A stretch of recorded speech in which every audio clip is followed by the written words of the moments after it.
नमस्कार मंडळी, नवीन एका व्लॉगमध्ये तुमच्या सर्वांचं खूप खूप स्वागत आहे. जर तुम्ही आपले रेग्युलर मिनी व्लॉग पाहत असाल तर तुम्हाला माहीत असेल मागच्या आठवड्यामध्ये मी घरी म्हणजे माझ्या माहेरी गेले होते. तर हनुमान जयंती दिवशी आमच्या गावची यात्रा असते आणि हा त्याच दिवशीचा व्लॉग आहे. आजचा हा व्लॉग खूप स्पेशल आहे कारण या व्लॉगमध्ये मी तुम्हाला आमच्या इकडे वेगळ्या पद्धतीने कशा पुरणपोळ्या बनवतात ते दाखवणार आहे. सकाळी लवकर जन्मोत्सव असतो, तर सगळे आम्ही आवरून सकाळीच दर्शनासाठी गेलो होतो. दर्शन घेऊन घरी आल्यावर इथे आईने पुरणपोळीचा स्वयंपाक बनवायला घेतला होता. कारण आज पुरणपोळीचाच नैवेद्य असतो. तर आईने पूर्ण गॅस वगैरे इथे खाली घेतला कारण तिला उभं राहून एवढं आता काम जमत नाही म्हणून ती अशी गॅस खाली घेऊन खालीच स्वयंपाक करत असते. तसे सकाळी लवकरच माझ्या वहिनीनी डाळ शिजवून त्याचं पुरण करून कणिक वगैरे मळून ठेवली होती. तर इथे आई आता आमटी बनवत होती. आमटी पण आमच्या इकडे 2 प्रकारची बनवतात. एक कटाची जी तिखट असते आणि दुसरी असते ते आळणी म्हणतात. त्याच्यामध्ये फक्त हळद आणि मीठ असते. प्रत्येक भागाची आमटी बनवायची पद्धत वेगळी असते. तशी आमच्या इकडची पण पद्धत थोडीशी वेगळी आहे. तर या आमटीसाठी मसाला जो असतो तो तीळ, जिरे, खोबरं, कोथिंबीर याचं वाटण असतं आणि जिरे, मोहरी, कढीपत्ता, लसूण याची फोडणी देऊन याच्यामध्ये तो मसाला टाकतात. त्यानंतर डाळीचं जे पाणी असतं ते पाणी टाकून मस्त अशी ही आमटी बनवतात. आईने इथे दोन्ही प्रकारच्या आमटी बनवली होती आणि सगळ्या घरभर इतका छान सुवास सुटला होता की काय सांगू. मला तर हे कधी पुरणपोळी होते आणि कधी खाते असंच झालं होतं. माझी आई खूप छान स्वयंपाक करते आणि तिच्या हाताला एक वेगळीच चव आहे. बऱ्याच वेळा मी पण ती जसं बनवते त्याच पद्धतीने एखादा पदार्थ बनवायचा प्रयत्न करते.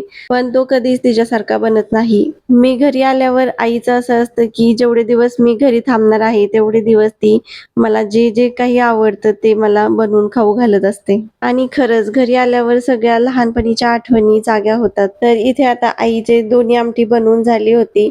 आता फक्त पुरणपोळी बनवायची राहिली होती, तर ती तिने बनवायला घेतली. तर आमच्या इकडची पुरणपोळी ही पिठावर लाटत नाही, तर ती तेलावर लाटतात आणि तेलावर पुरणपोळी लाटायची म्हटल्यावर हे थोडंसं अवघड आहे. याच्यासाठी सगळं परफेक्ट बनावं लागतं. जसं पुरणपोळीसाठी जी कणिक असते ती पण ते आणि पुरण एकाच कन्सिस्टन्सीमध्ये ठेवावं लागतं. तेव्हाच ही पुरणपोळी एकदम हलक्या हाताने लाटता येते. ज्यांना ही पुरणपोळी बनवायचं प्रॅक्टिस आहे त्यांनाच ते जमते. नाहीतर कोणीतरी नवीन बनवायला बसले तर त्याला ही पुरणपोळी बिलकुल जमत नाही. आता ही पुरणपोळी तेलावर लाटली आहे त्याच्यामुळे डायरेक्ट हातामध्ये घेऊन ती तव्यावरती टाकता येत नाही. तर इथे लाटण्यामध्ये ती पुरणपोळी घेऊन नंतर तव्यावरती टाकावी लागते. आणि तुम्ही पाहू शकता तवा सुद्धा इथे वेगळा आहे. तर हा भिडाचा तवा असतो जो की उलटा ठेवतात आणि उलट्या तव्यावरती या पोळ्या भाजल्या जातात. मी लहानपणापासून पाहत आलेले आहे. हा तवा फक्त आई पुरणपोळी बनवण्यासाठी वापरते. याच्यामध्ये चपाती, भाकरी वगैरे ते काहीच बनवत नाही. ही अशा प्रकारची पुरणपोळी बनवण्याची पद्धत खूप पारंपरिक आणि खूप वर्षापासून चालत आलेली आहे. अशा प्रकारची पुरणपोळी बनवायला प्रत्येक गोष्टीकडे बारकाईने लक्ष द्यावे लागते. जसे की कणिक मळताना सुद्धा त्याची कन्सिस्टन्सी एकदम व्यवस्थित ठेवावी लागते. जशी आपली पुरणाची कन्सिस्टन्सी आहे तशीच कणकेची सुद्धा ठेवावी लागते. जेणेकरून ते पुरण पूर्ण पोळीमध्ये काठापर्यंत पसरेल आणि पोळी सुद्धा हलक्या हाताने आपल्याला लाटता येईल. तुम्ही पाहू शकता पुरणपोळी एकदम टुम्म अशी फुगली आहे आणि दिसायला या पुरणपोळ्या खूप नाजूक दिसतात. तुमच्या भागामध्ये कोणत्या प्रकारची पुरणपोळी बनवतात? तेलावरची की पिठावरची? मला कमेंटमध्ये नक्की सांगा. मला लहानपणापासूनच पुरणपोळी खूप आवडते आणि स्पेशली आईच्या हातची पुरणपोळी तर खूपच जास्त.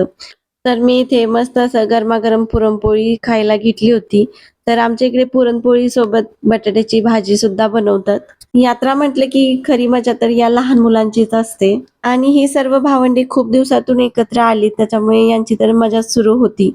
लाडू आणि श्रीहरीने तर आज फर्स्ट टाइमच पेप्सी ट्राय केली आणि दोघांना सुद्धा ती खूप आवडली. दरवर्षी आम्ही सकाळी लवकर देवाचे दर्शन वगैरे घेऊन येत असतो कारण सकाळी गर्दी कमी असते आणि सायंकाळच्या वेळी यात्रेत फिरायला जात असतो. पण यावर्षी दुपारनंतर इतका मोठा पाऊस सुरू झाला की आता यात्रेत कसं जावं काही समजतच नव्हतं. मग थोड्या वेळाने पाऊस थांबल्यावर मग म्हटलं चला यात्रेत जाऊन येऊ. घरातून बाहेर पडलो आणि रस्त्यावर इतका चिखल झाला होता. यात्रेमध्ये गेल्यावर समजले की पावसामुळे यावर्षी यात्रा सुद्धा खूप कमी भरली होती. मग यावर्षी आम्ही पाळण्याच्या साईडला गेलोच नाही, कोणतीच राईड केली नाही. फक्त यात्रेमध्ये थोडंफार खाल्लं आणि मुलांसाठी थोडी शॉपिंग केली आणि घरी निघून आलो. घरी आल्यावर मी काही शूट केलं नाही. ही दुसऱ्या दिवशीची सकाळ आहे. आता दुसऱ्या दिवशी आमच्या इकडे नॉन-व्हेज बनवतात. तसे घरी आई आणि मी नॉन-व्हेज खात नाही. पण जे पाहुणे येणार होते ते नॉन-व्हेज खातात. मग त्यांच्यासाठीच हे नॉन-व्हेज बनवायचे सुरू होते. तर इथे आता मसाले भात बनवायला घेतला होता. तुम्ही जर सांगली कोल्हापूरचे साईडचे असाल तर तुम्हाला माहितीच असेल, इथलं कोणतंच जेवण भात खाल्ल्याशिवाय पूर्ण होत नाही. मसाले भात बनवायच्या पद्धती वेगवेगळ्या आहेत, पण आमच्या घरी खूप सिंपल आणि टेस्टी असा मसाले भात बनवला जातो. त्यासाठी फोडणीमध्ये लसूण आणि खड्या मसाल्यामध्ये दालचिनी, लवंग आणि मसाले, वेलदोडे हे सगळं बारीक करून तेलामध्ये आधी फ्राय करून घेतात आणि फोडणीमध्ये तमालपत्र सुद्धा टाकले जाते. त्यानंतर त्याच्यात तांदूळ टाकून ते सुद्धा चांगले मिक्स करून घेतले जाते, जेणेकरून तांदळाला सर्व बाजूनी तेल लागेल. याच्यामध्ये जर तुम्हाला व्हेजिटेबल्स टाकायचे असतील तर ते तुम्ही टाकू शकता. तर आज आम्ही इथे फक्त वाटाणा टाकला आहे याच्यात. आता इथे क्वांटिटी थोडी जास्त आहे म्हणून थोडंसं हे मिक्स करायला वेळ लागला. त्यानंतर याच्यामध्ये गरम पाणी टाकून मस्त असा भात शिजवायला ठेवला. भात इकडे शिजतोय तोपर्यंत बाहेर नॉन-व्हेज बनवायला घेतले.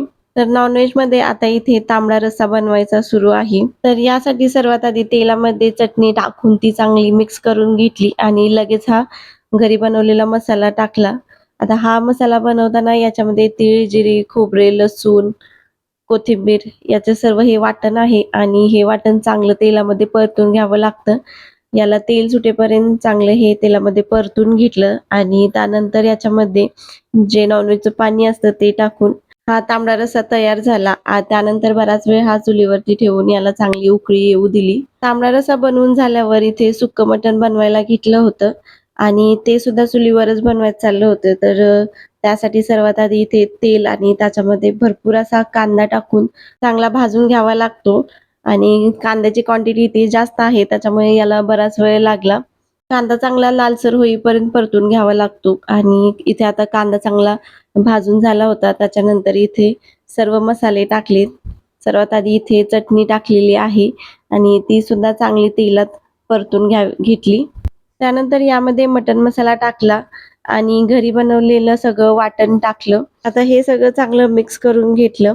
वाटणला चांगलं तेल सुटेपर्यंत याच्यामध्ये परतून घ्यावं लागतं. आता हे सगळं बनवायचं चुलीवर सुरू होतं त्याच्यामुळे थोडासा इथे वेळ लागत होता आणि हे कांदा वगैरे परतायला तसा बराच वेळ लागतो.